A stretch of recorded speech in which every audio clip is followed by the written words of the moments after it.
कई साधन ऐसे होते हैं जिनसे पारमार्थिक बातें भीतर ठहरती हैं और कई साधन ऐसे होते हैं जिनसे बातें समझ में आती हैं। सेवा की जाए, नाम जप किया जाए तो इससे सत्संग की बातें भीतर ठहरती हैं, अर्थात उनको धारण करने की शक्ति आती है। गहरा विचार किया जाए तो नई नई बातें समझने की शक्ति आती है। गीता में भक्ति के वर्णन में अद्वैत है और ज्ञान के वर्णन में द्वैत है। कारण कि भक्ति में जड़ चेतन सब कुछ एक परमात्मा ही है, पर ज्ञान में जड़ चेतन दो हैं। द्वैत दो तरह का होता है। तत्वज्ञान होने से पहले का द्वैत बंधन कारक होता है, पर तत्वज्ञान होने के बाद भक्ति का द्वैत प्रेम वृद्धि के लिए होता है। जब भक्त भगवान की तरफ देखता है तब एक भगवान के सिवाय कुछ नहीं है ऐसा दिखता है, यह अद्वैत हो गया। जब वह अपनी तरफ देखता है तब मैं दास हूँ, प्रभु मालिक है ऐसा दिखता है, यह द्वैत हो गया। इस प्रकार बार बार द्वैत अद्वैत होते रहना प्रेम का प्रतिक्षण वर्धमान होना है। श्रोता, सत्संग में हमारा भाव जैसा रहता है वैसा भाव सत्संग के बाद नहीं रहता, बिल्कुल बदल जाता है। स्वामी जी, मेरी ऐसी धारणा नहीं है।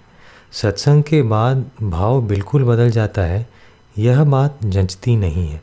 हाँ, फर्क पड़ जाता है, यह बात जचती है। जैसे कपड़े से छानने पर वस्तु का कुछ महीन अंश कपड़े में रह जाता है, ऐसे ही सत्संग करने पर कुछ भाव भीतर बैठ जाता है जो जन्मांतरों तक नहीं जाता। पारमार्थिक संस्कार सच्चे होते हैं और व्यवहारिक संस्कार कच्चे होते हैं। व्यवहारिक संस्कार कितने ही प्रबल होने पर भी मिट जाते हैं, परंतु सत्संग से जो पारमार्थिक संस्कार पड़ते हैं उनका नाश नहीं होता, वे जन्म जन्मांतरों तक रहते हैं। शरीर भी अपना नहीं है, भगवान का है, इसलिए इसका पालन करना है, इसकी रक्षा करनी है। भगवान का समझकर सबकी सेवा करनी है, आदर सत्कार करना है, अच्छा बर्ताव करना है। हमें किसी की ज़रूरत नहीं है, पर हमारी ज़रूरत सबको है। संसार हमारे काम नहीं आता, पर हम संसार के काम आ सकते हैं। सब संसार की सेवा कर सकते हैं। जैसे राजा के एक प्राणी की सेवा भी राजा की सेवा है, ऐसे ही आप अपने शरीर को ठीक न्यायुक्त रखो तो यह संसार मात्र की सेवा है। अपने शरीर को भोगों में मत लगाओ, दूसरों के हित में लगाओ तो यह संसार मात्र की सेवा है। जो सामने आ जाए उसकी सेवा करो तो यह संसार मात्र की सेवा है। किसी को दुख मत दो तो यह संसार मात्र की सेवा है। संसार में कोई चीज़ व्यक्तिगत नहीं है। अपना मानकर आप ना किसी को अपने साथ रख सकते हैं, ना किसी के साथ रह सकते हैं, परंतु भगवान सदा हमारे साथ हैं। नरकों में जाएं तो भी साथ हैं, स्वर्ग में जाएं तो भी साथ हैं, वैकुंठ में जाएं तो भी साथ हैं, पशु पक्षी बने तो भी साथ हैं, वृक्ष लता बने तो भी साथ हैं। श्रोता, सत्संग में तो याद रहता है कि हम भगवान के हैं, पर घर जाते हैं तो भूल जाते हैं। स्वामी जी, भूल जाते हैं तो इसका अर्थ हुआ कि आपको इस बात की गरज नहीं है। रोगी आदमी क्या दवाई को भूल सकता है?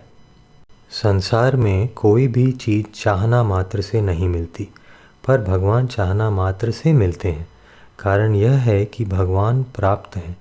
जिसका आपको त्याग करना है वह निरंतर आपका त्याग कर रहा है, और जिसको आपको प्राप्त करना है वह निरंतर प्राप्त है।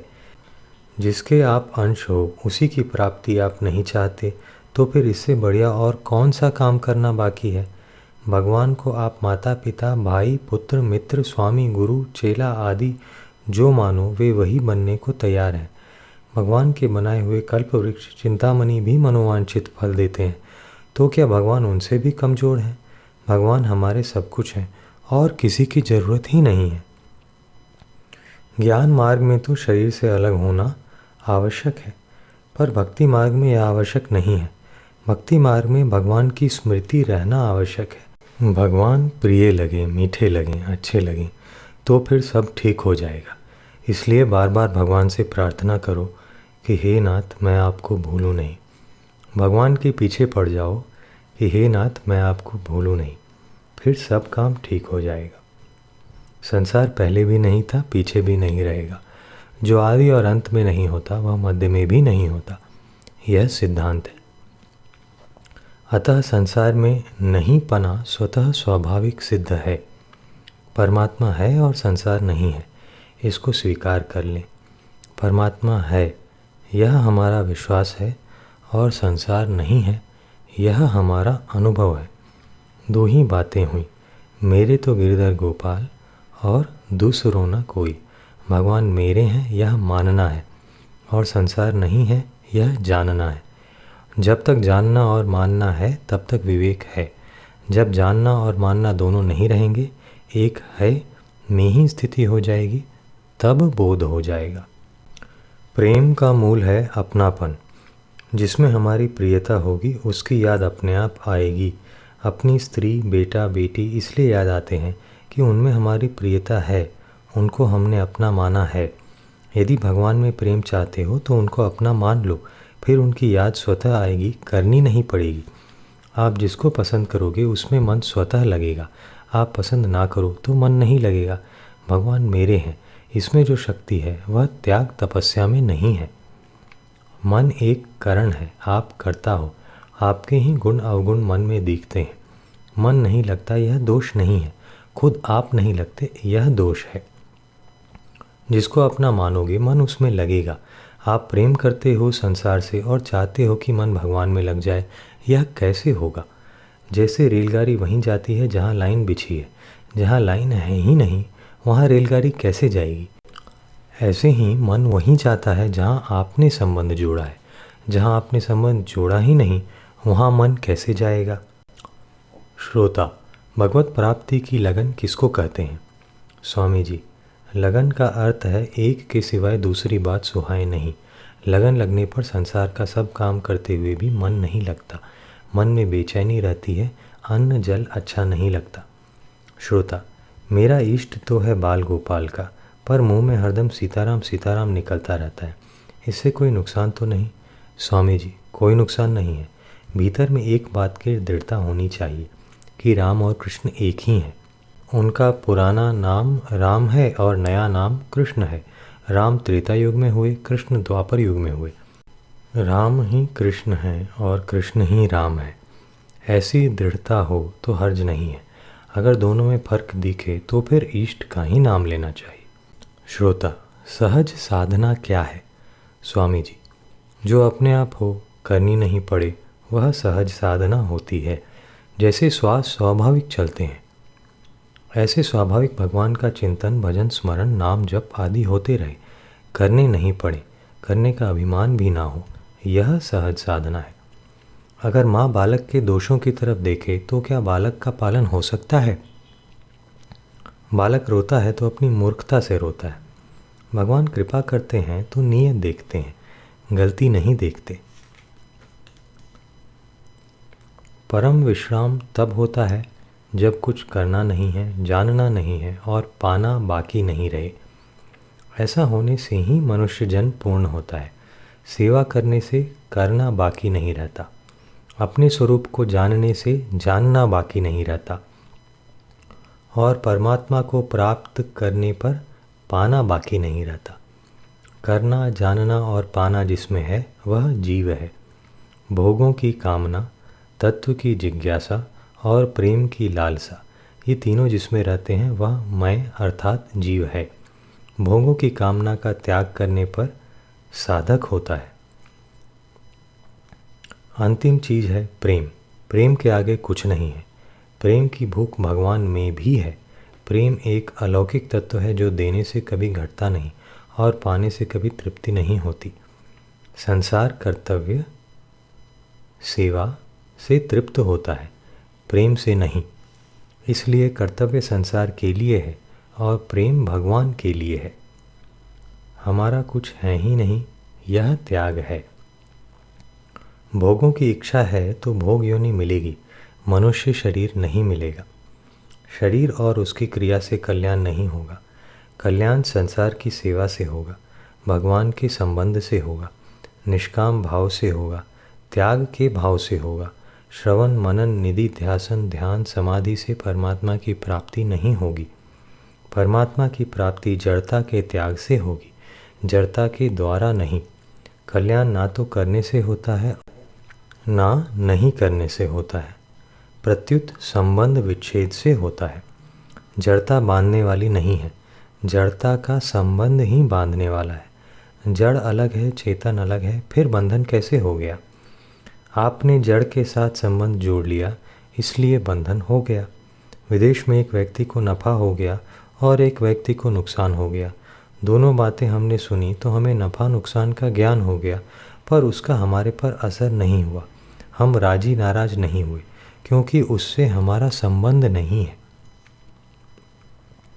श्रोता, जब ध्यान करने बैठते हैं तब काम संबंधी विचार बहुत पैदा होते हैं। क्या उपाय करें? स्वामी जी, पैदा नहीं होते हैं। जब भगवान का ध्यान करते हैं तब भीतर जो कोई तरह के भाव भरे हुए हैं वे बाहर निकलते हैं नष्ट होने के लिए। मनुष्य समझता है कि नए भाव आते हैं, पर वास्तव में पुराने भाव नष्ट होते हैं। उनको खुला निकलने दो, रोको मत। 2-4 दिन में 1-2 महीने में निकल जाएंगे। जितना खुला छोड़ोगे उतना अंतःकरण साफ हो जाएगा। दरवाजे पर आदमी आता हुआ भी दिखता है और जाता हुआ भी दिखता है, इसलिए भाव आया है यह मत मानो, वह जा रहा है। भगवान का ध्यान चिंतन आपके अंतःकरण को साफ कर रहा है, इसलिए प्रसन्न होना चाहिए, घबराना नहीं चाहिए। श्रोता, मेरा देह से संबंध कैसे छूटे? स्वामी जी, संबंध कैसे छूटे? ऐसी लगन लग जाए तो छूट जाएगा, परंतु देह देही का विवेचन करते करते पूरी उम्र बीत जाएगी तो भी संबंध नहीं छूटेगा। आज दुख हो जाए तो आज छूट जाएगा, नहीं तो ग्रंथ के ग्रंथ पढ़ जाओ, बोध नहीं होगा। एक केश जितना भी फर्क नहीं पड़ेगा। राग द्वेष काम क्रोध अंतःकरण के आगंतुक विकार हैं, धर्म नहीं। वास्तव में दोषों की सत्ता है ही नहीं। परमात्मा का अंश नित्य है, इसलिए वह किसी दोष को नित्य मान लेगा तो वह दोष दूर नहीं होगा। भगवान को अपना मानो तो सब काम ठीक हो जाएगा। ज्यों ज्यों आपको भगवान नज़दीक मालूम देंगे त्यों ही त्यों विकार अपने आप दूर हो जाएंगे, हटाने नहीं पड़ेंगे। सूर्य के पास अंधेरा आ ही नहीं सकता। श्रोता, भगवान का विरह कैसे पैदा हो? स्वामी जी, भगवान का विरह प्रेम से पैदा होता है। प्रेम में संयोग और वियोग दोनों होते हैं, तभी प्रेम प्रतिक्षण वर्धमान होता है। संयोग में प्रेम का आस्वादन होता है और वियोग में प्रेम की वृद्धि होती है। श्रोता, हर समय भगवान की याद कैसे रहे? स्वामी जी, अगर भगवान को याद रखना चाहो तो केवल भगवान को ही अपना मानो और किसी को भी अपना मत मानो। भगवान का हो जाने पर भगवान की याद स्वतः आती है, करनी नहीं पड़ती। आप भगवान के हो, यह मैं कोई नई बात नहीं कहता हूँ, प्रत्युत आपको पुरानी बात की याद दिलाता हूँ। आप भगवान को अपना मान लो तो स्मृति जागृत हो जाएगी। जैसे पतिव्रता स्त्री छोटा बड़ा सब काम पति के लिए ही करती है, उससे भी बढ़कर हमें सब काम भगवान के लिए ही करना है। ऐसा करने से आप सभी कर्मों से मुक्त हो जाएंगे। ऐसा तब सिद्ध होगा जब आप मान लेंगे कि हम भगवान के हैं। अंतकाल में किसी भी तरह से भगवान की याद आ जाए तो कल्याण हो जाएगा। अंतकाल में मनुष्य कितना ही अचेत क्यों ना हो, पर मरने से पहले प्राण छूटते समय उसको चेत होता ही है। अगर चेत होते ही वह भगवान नाम सुन ले तो उसका कल्याण हो जाएगा। केवल भगवान ही पूर्ण है, शेष सभी अपूर्ण हैं, अधूरे हैं। संसार में केवल घाटा ही घाटा है। करोड़पति अरबपति हो जाए, त्रिलोकी का राज्य मिल जाए तो भी घाटा रहता है। भगवान को अपना मान लो तो तृप्ति हो जाएगी, ना वस्तु की जरूरत रहेगी ना क्रिया की। अशुद्ध आचरण बुरे कर्म भगवान नहीं कराते, प्रत्युत कामना कराती है। अर्जुन ने भी भगवान से पूछा कि ना चाहते हुए भी मनुष्य किससे प्रेरित होकर पाप करता है, तो भगवान ने उत्तर दिया कि कामना ही संपूर्ण पापों का कारण है। ना भगवान पाप कराते हैं ना प्रारब्ध पाप कराता है। कुछ ना कुछ कामना होती है, लेने की इच्छा होती है, तभी पाप होते हैं। कामना ना हो तो पाप होता ही नहीं, यह निश्चित किया हुआ पक्का सिद्धांत है। आप खुद विचार करें कि बिना कामना के कोई पाप क्यों करेगा। कामना ही पतन का, जन्म मरण रूप बंधन का, दुखों का कारण है। इसके सिवाय और कोई कारण नहीं है। भोग भोगना और संग्रह करना, ये दो इच्छाएं मुख्य हैं। बालक को प्यास लगती है तो वह बू बू बू कहता है, पर माँ उसको पानी देती है। तो बू नाम पानी का कहाँ लिखा है? माँ बच्चे का भाव समझती है। उच्चारण शुद्ध होना चाहिए, यह बात ठीक है, पर आपका ध्येय भगवान का है तो चाहे किसी तरह से कहो। भगवान माँ की तरह भावग्राही है। जहाँ भाव उत्पन्न होता है वहाँ भगवान विराजमान है। नाम का उच्चारण तो पीछे होता है, पर भगवान पहले सुनते हैं। हे नाथ, मैं आपका हूँ, ऐसा कहकर निश्चिंत हो जाओ। फिर मन में कोई अच्छी बुरी बात आए, कोई भय लगे, कोई चिंता आए तो भगवान से कह दो। जैसे बालक के मन में जो बात आती है वह माँ से कह देता है। आप जितनी चिंता करोगे भगवान को उतनी कम चिंता होगी। आप निश्चिंत हो जाओ तो भगवान आपकी चिंता करेंगे। परमात्म प्राप्ति स्वयं को होती है, स्वयं में अहंकार नहीं है, क्योंकि अहंकार अपरा प्रकृति है। अतः परमात्म प्राप्ति अहम के त्याग से होती है। निर्ममो निरहंकार स शांतिमधिगच्छति। जिसमें अपने वर्ण और आश्रम का अहंकार है कि मैं साधु हूँ, मैं गृहस्थ हूँ आदि, उसको परमात्मा की प्राप्ति नहीं होती। स्त्री को, पुरुष को, ब्राह्मण को, क्षत्रिय को, वैश्य को, शूद्र को परमात्मा की प्राप्ति नहीं होती। परमात्मा की प्राप्ति भक्त को होती है। जो भक्त होता है वह ब्राह्मण, क्षत्रिय, वैश्य, शूद्र, ब्रह्मचारी, गृहस्थ, सन्यासी, वानप्रस्थ नहीं होता। भक्त का संबंध केवल भगवान के साथ होता है, जबकि ब्राह्मण, क्षत्रिय आदि का संबंध संसार के साथ होता है। संसार के साथ वर्ण का संबंध स्थूल रूप से है, आश्रम का संबंध अपेक्षाकृत सूक्ष्म रूप से है। जिसका संबंध भगवान के साथ होता है उसको भगवान की प्राप्ति होती है। यह गहरी बात है। ब्राह्मण, क्षत्रिय आदि बने हुए और ब्रह्मचारी, गृहस्थ आदि बने हुए परमात्मा को कैसे प्राप्त कर लेंगे? परमात्मा को प्राप्त करेंगे भक्त। भक्त किसी वर्ण आश्रम का नहीं होता। भक्त में वर्ण आश्रम का, स्त्री पुरुष का भेद नहीं होता। भगवान भक्त को मिलते हैं, चाहे वह मेहतर हो या ब्राह्मण हो। श्रोता, काम, क्रोध आदि दोषों के कारण सब कुछ वासुदेव है, यह भाव नहीं बन रहा है। ये दोष कैसे दूर हों जिससे सब कुछ वासुदेव है, यह भाव बने? स्वामी जी, यह भाव भगवान की कृपा से बनता है। काम, क्रोध आदि दोष प्रायः सब में रहते हैं, पर भगवत भाव बन सकता है। भगवान की प्राप्ति के लिए मानना मुख्य है और तत्व ज्ञान की प्राप्ति के लिए जानना मुख्य है। पहले विश्वास पूर्वक यह मान लें कि भगवान सब जगह समान रीति से परिपूर्ण है। संसार प्रतिक्षण नष्ट हो रहा है, एक क्षण भी स्थिर नहीं रहता, पर परमात्मा ज्यों के त्यों रहते हैं, यह मान लें। यह आप काम क्रोध के रहते हुए भी मान सकते हैं। यह विभाग अलग है, वह विभाग अलग है। अतः केवल यह मान लें कि परमात्मा सब जगह हैं। यह मानना जितना जोरदार होगा उतने ही काम, क्रोध आदि दोष कम हो जाएंगे और फिर नष्ट हो जाएंगे। अंत में यह मानना नहीं रहेगा, परमात्मा दिखने लग जाएंगे। परंतु सबसे पहले केवल इतना मान लो कि परमात्मा सब जगह है। ऐसा मानने में काम, क्रोध आदि बाधा नहीं दे सकते। श्रोता, आप कहते हैं कि किसी को बुरा ना समझे, परंतु जो प्रत्यक्ष में बुराई कर रहा है उसे बुरा कैसे नहीं समझे?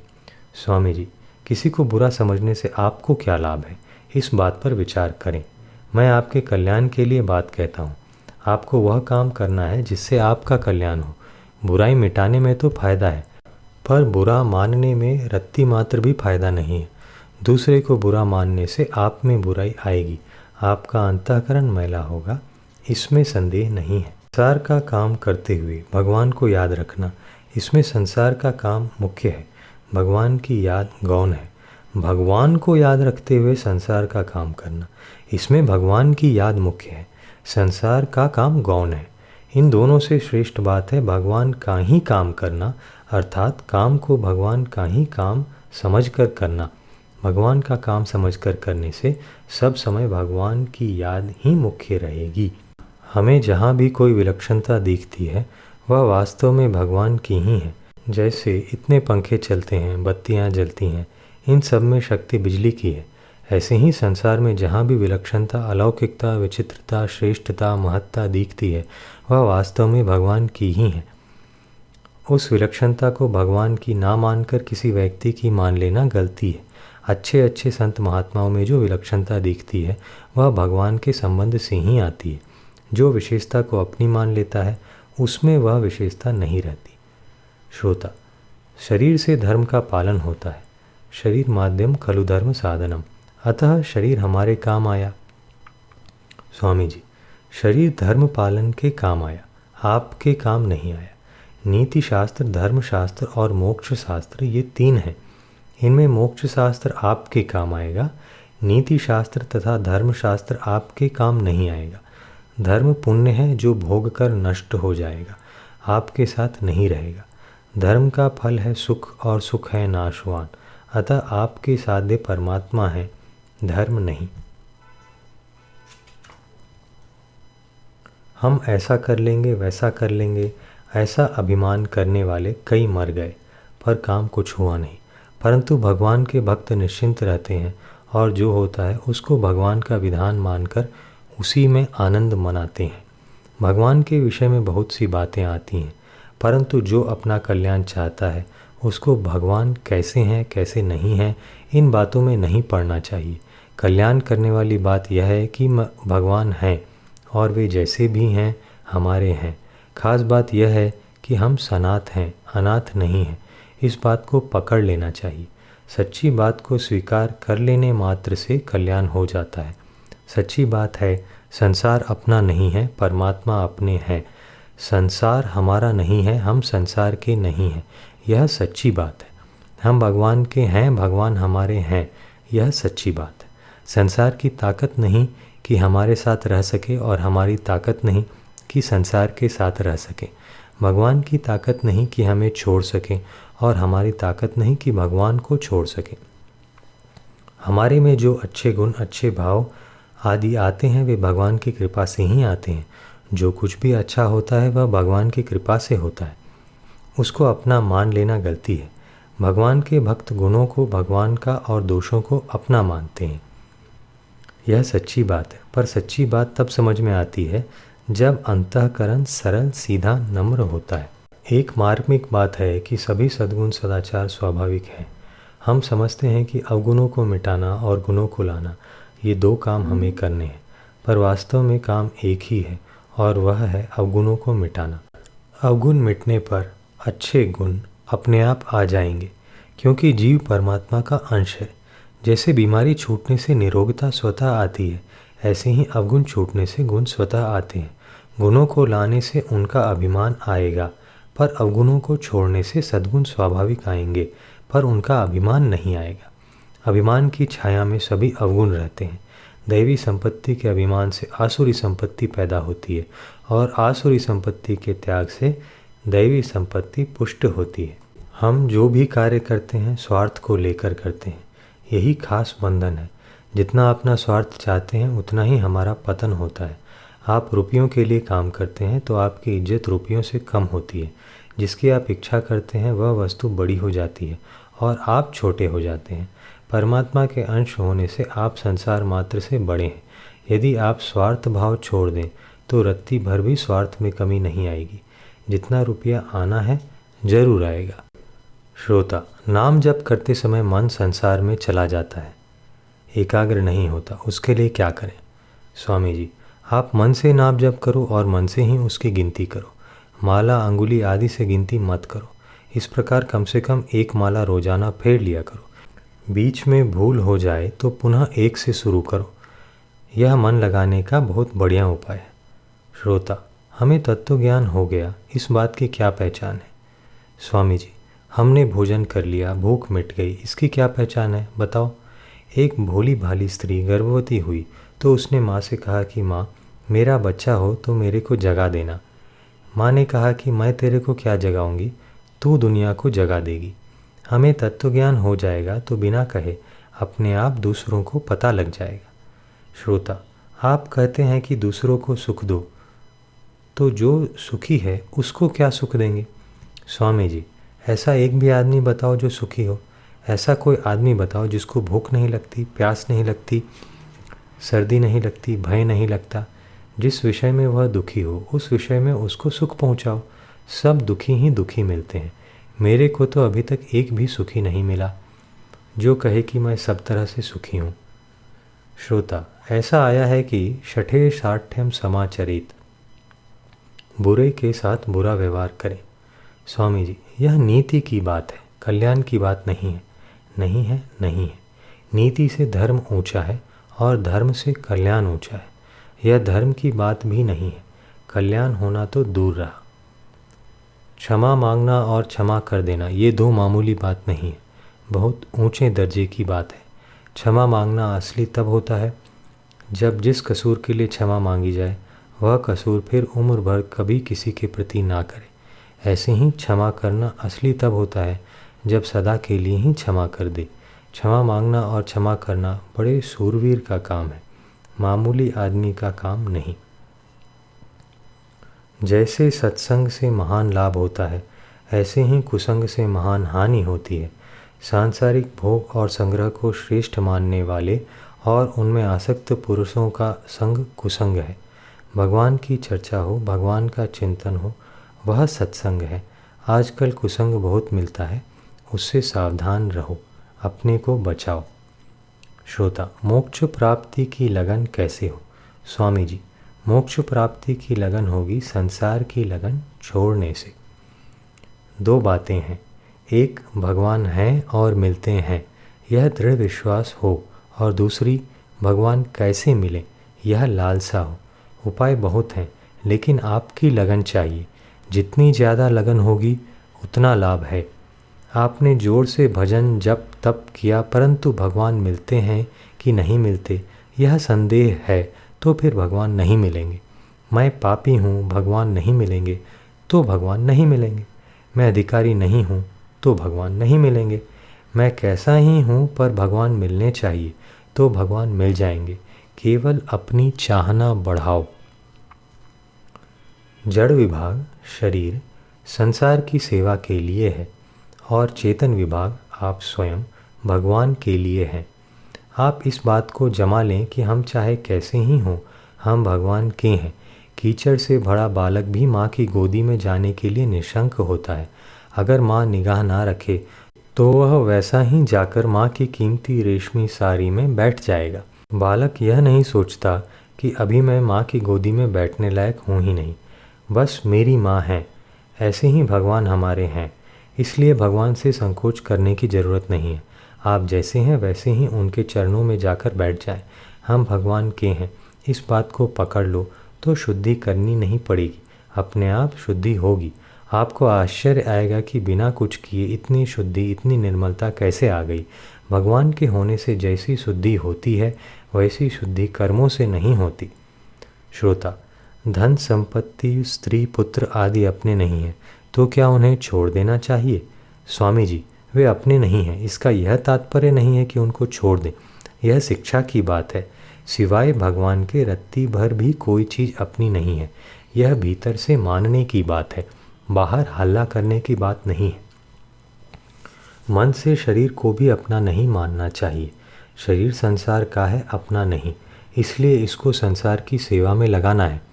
अगर शरीर आपका है तो क्या आप शरीर को बीमार होने से रोक सकते हो, कमज़ोर होने से रोक सकते हो, बूढ़ा होने से रोक सकते हो, मरने से रोक सकते हो?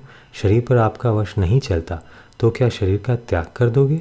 शरीर धन संपत्ति आदि की रक्षा करो, उनका सदुपयोग करो, पर भीतर से उनको अपना मत मानो। कर्मयोग की दृष्टि से वे संसार के हैं, ज्ञान योग की दृष्टि से प्रकृति के हैं और भक्ति योग की दृष्टि से भगवान के हैं। इसलिए उनको चाहे संसार का मानो, चाहे प्रकृति का मानो, चाहे भगवान का मानो, पर अपना मत मानो। मिली हुई और बिछुड़ने वाली चीज़ अपनी नहीं होती, यह सिद्धांत सदा याद रखो। शरीर को अपना ना मानकर उसकी भी सेवा करो तो जो महात्म्य दूसरों की सेवा का होता है वही महात्म्य अपने शरीर की सेवा का भी होगा। शरीर को भोगों में लगाना उसके साथ अन्याय है, अत्याचार है। शरीर से गलत कार्य करना, मांस मदिरा का सेवन करना बड़ा भारी पाप है। संपूर्ण शास्त्रों में वेद श्रेष्ठ हैं, वेदों का सार है उपनिषद, उपनिषदों का सार है गीता और गीता का सार है भगवान की शरणागति। ग्रंथों में मनुष्य शरीर की जो महिमा कही गई है वह वास्तव में विवेक शक्ति की महिमा है, हाड़ मांस के शरीर की महिमा नहीं। मनुष्य में जो विवेक शक्ति है वह अन्य शरीरों में नहीं है। जड़ क्या है, चेतन क्या है, हम क्या हैं, संसार क्या है, कर्तव्य क्या है, अकर्तव्य क्या है, इन बातों को जानने की शक्ति के कारण मनुष्य शरीर की महिमा है। हम परमात्मा के हैं, संसार के नहीं हैं। इसको समझने की शक्ति मनुष्य में है। विवेक शक्ति का दुरुपयोग करके मनुष्य अपना महान पतन कर सकता है और सदुपयोग करके अपना महान उत्थान कर सकता है, कल्याण कर सकता है। मन में उत्साह हो और तीव्र उत्कंठा हो तो बहुत जल्दी परमात्मा की प्राप्ति हो जाती है। परमात्मा प्राप्ति कर्मों का फल नहीं है, इसलिए इसके लिए कर्मों की जरूरत नहीं है। कर्मों का फल नाशवान होता है, परमात्मा अपने हैं। बालक माँ की गोदी में अपनेपन के कारण जाता है, कर्मों के कारण नहीं। यह वह मत रखो कि हम कर्मों से बंधे हुए हैं। परमात्मा की प्राप्ति में कर्म बाधक नहीं होते। बाधक तब होते हैं जब आप में उत्कंठा की कमी होती है। कितने ही पाप कर्म हों, उनसे भगवान अटकते नहीं। श्रोता, कोई ऐसी युक्ति बता दें जिससे परमात्मा की प्राप्ति हो जाए। स्वामी जी, परमात्मा की प्राप्ति में युक्ति काम नहीं करती, लगन काम करती है। मेरे मन बुद्धि भगवान में लग जाएं, इसकी अपेक्षा भी मैं भगवान में लग जाऊं, यह इच्छा जोरदार होनी चाहिए। अन्य साधक बनने में तो योग्यता चाहिए, पर भगवान का भक्त बनने के लिए योग्यता की जरूरत नहीं है। पापी से पापी, दुराचारी से दुराचारी भी भक्त बन सकता है। इसका कारण यह है कि वास्तव में हम भगवान के हैं। आपके आचरण कैसे ही हों, भगवान के पास जाने में रुकावट नहीं है। भगवत प्राप्ति की सबसे बढ़िया युक्ति यही है कि मैं भगवान का हूँ। मन बुद्धि प्रकृति के हैं, अतः मन बुद्धि ठीक नहीं है तो प्रकृति के ठीक नहीं है। मैं तो भगवान का हूँ। जैसे भगवान अविनाशी हैं, ऐसे ही मैं भी अविनाशी हूँ। श्रोता, पहले भूल से कोई गलती पाप हो गया हो तो उसका प्रायश्चित कैसे करें? स्वामी जी, इसके लिए 3 बातें होनी चाहिए। सबसे पहले हमने गलती की, यह अनुभव होना चाहिए। दूसरी बात, इस बात का दुख होना चाहिए कि हमारे जैसे समझदार ने यह गलती कर दी। और तीसरी बात, यह निश्चय कर ले कि हम यह गलती दोबारा नहीं करेंगे। जो भोगी होते हैं वे सुख देखते हैं, योगी सुख नहीं देखते। कल्याण चाहने वाला सुख के पीछे नहीं पड़ता। केवल सुख भोग की इच्छा के कारण ही लोग कल्याण से वंचित हो रहे हैं। साधक सुख लोलुप नहीं होता, उसकी दृष्टि में भजन की महत्ता होती है, सुख की नहीं। आज तक सुख का भोगी एक भी आदमी साधक, योगी, ज्ञानी, भक्त, प्रेमी, संत, महात्मा नहीं हुआ। संसार में भी सुख का भोगी कोई श्रेष्ठ पुरुष नहीं बना। सुख भोग चाहने वाले की उन्नति कभी नहीं हुई। सुख भोग चाहने वाला संत, महात्मा, योगी, विद्वान, नेता, श्रेष्ठ पुरुष नहीं हो सकता। आप देखो कि सुख के भोगी धनी आदमी कितने सत्संग में आते हैं। सुख का भोगी पारमार्थिक बात को समझ ही नहीं सकता। इसलिए साधक मात्र को पहले से ही याद कर लेना चाहिए कि परमात्मा की प्राप्ति चाहिए तो सुख भोग, मान बढ़ाई, आदर सत्कार, आराम मत चाहो, और अगर ये चाहो तो परमात्मा को मत चाहो। प्राप्ति में सुख बाधक नहीं है, प्रत्युत सुख की इच्छा लोलुपता बाधक है। सुख की इच्छा से ही सब पाप होते हैं। सुख अच्छा लगता है, पर सुख से जितना पतन होता है उतना दुख से पतन होता नहीं। सुख लोलुपता जितनी बाधक है उतनी बाधक संसार में कोई चीज़ नहीं है। स्वार्थ बुद्धि के त्याग से आप डरो मत। स्वार्थ बुद्धि का त्याग करने से आपके स्वार्थ में बाधा नहीं लगेगी, प्रत्युत वर्तमान की अपेक्षा स्वार्थ सिद्धि ज़्यादा होगी। आपके भीतर दूसरों को सुख पहुंचाने का जितना भाव होगा उतना ही दूसरों के भीतर आपको सुख पहुंचाने का भाव अपने आप पैदा होगा। जिन लोगों ने स्वार्थ बुद्धि का त्याग किया है उनके जीवन में दुख नहीं रहता, परंतु स्वार्थ के त्याग से सुख मिलेगा, यह भाव भी आप मत रखो। बालक को माँ की ज़्यादा ज़रूरत होती है, परंतु माँ के हृदय में बालक के हित की जो लगन होती है वह बालक के हृदय में नहीं होती। इसी तरह संत महात्माओं के हृदय में आपके कल्याण की जितनी लगन है उतनी आपके हृदय में नहीं है। उनका हृदय माँ से भी बढ़कर होता है। जो भगवान की, शास्त्रों की, संतों की, बड़े बूढ़ों की बात नहीं मानता उसको दुख पाना ही पड़ेगा। जो स्वार्थ का त्याग करके आपके हित की बात कहते हैं उनकी बात मान लो, समझ में ना आए तो पूछ लो। क्रिया और पदार्थ से होने वाले साधनों में परमात्मा प्राप्ति कराने की ताकत नहीं है, पर उद्देश्य परमात्मा का होने से साधक को परमात्मा प्राप्ति होती है। वास्तव में परमात्मा की प्राप्ति जड़ के त्याग से होती है, जड़ के द्वारा नहीं। जब तक भोग और संग्रह की इच्छा है तब तक कितनी ही ऊंची अवस्था हो जाए परमात्मा की प्राप्ति नहीं हो सकती। भोग और संग्रह की आसक्ति भगवान की कृपा से मिटती है, इसलिए आप इनके रहते हुए भी भगवान से प्रार्थना करो। प्रार्थना में ये बाधा नहीं देंगे। भगवान के शरण होकर हे नाथ, हे मेरे नाथ पुकारो। आप स्वयं परमात्मा के अंश होने से परमात्मा के स्वरूप हैं, जैसे भगवान ने कहा है, यह सब संसार अव्यक्त मूर्ति से व्याप्त है। ऐसे ही आप भी अव्यक्त मूर्ति हैं, स्थूल मूर्ति नहीं है। यह मार्मिक बात है। अव्यक्त का अंश भी अव्यक्त है। परमात्मा की तरफ चलते ही आप अव्यक्त होते हैं और संसार की तरफ चलते ही आप व्यक्त होते हैं। व्यक्त संसार की एक केश जितनी चीज़ भी आपकी नहीं है। भगवान की तरफ चलने पर अपने को पहले जैसा मानना गलती है। भगवान की तरफ चलना बहुत विचित्र बात है, मामूली बात नहीं है। भगवान की तरफ रुचि होते ही आप पहले जैसे शरीर वाले नहीं रहते। आपका परिवर्तन हो जाता है, आप अव्यक्त मूर्ति हो जाते हैं। कारण कि मूल में आप साक्षात परमात्मा के अंश हैं, इसलिए साधक शरीर नहीं होता। शरीर तो संसार की तरफ चलने के लिए है। इस बात का ज़्यादा विवेचन नहीं हुआ है, पर बात ऐसी ही है। परमात्मा का अंश जड़ है, नाशवान कैसे हो सकता है? परंतु आपने जड़ को पकड़ रखा है, यही जन्म मरण का कारण है। आप शरीर का कितना ही पालन पोषण करो, पर वह आपके साथ नहीं रहेगा। जैसे 84 लाख शरीर अभी नहीं है, ऐसे ही यह शरीर भी अभी नहीं है। श्रोता, आपके सत्संग में कभी सुनते हैं कि संसार जड़ है, नाशवान है, और कभी सुनते हैं कि संसार भगवत स्वरूप है, वासुदेव सर्वम। तो इससे उलझन हो रही है कि किस बात को माने। स्वामी जी, एक बात भोगों में रचे पचे लोगों को संसार से ऊंचा उठाने के लिए है और एक बात परमात्मा की प्राप्ति कराने के लिए है। जब तक आपके मन में पदार्थों का आकर्षण प्रियता है तब तक संसार नाशवान है, क्षणभंगुर है, यह काम की चीज़ है। तात्पर्य है कि सांसारिक भोगों में खिंचाव मिटाने के लिए, भोग आसक्ति छुड़ाने के लिए उसे नाशवान क्षणभंगुर कहा जाता है। वास्तव में सिद्धांत से वह भगवत स्वरूप ही है। मनुष्य शरीर भोगों को भोगने के लिए नहीं मिला है। भोगासक्ति महान पतन करने वाली चीज़ है। यदि भोगों में आकर्षण ना रहे अथवा यह जच जाए कि सब कुछ परमात्मा ही है, तो फिर संसार को नाशवान क्षणभंगुर कहने की जरूरत ही नहीं। सब कुछ परमात्मा ही है ऐसा मानने वाला भोगों की तरफ जाएगा ही नहीं। वृंदावन के पश्चिम में रहने वाला आदमी कहेगा कि वृंदावन पूर्व में है, परंतु वृंदावन के पूर्व में रहने वाला आदमी कहेगा कि नहीं, वृंदावन पश्चिम में है, मैं खुद वहाँ गया हूँ। दक्षिण में रहने वाला आदमी कहेगा कि वृंदावन उत्तर में है, हम जानते हैं।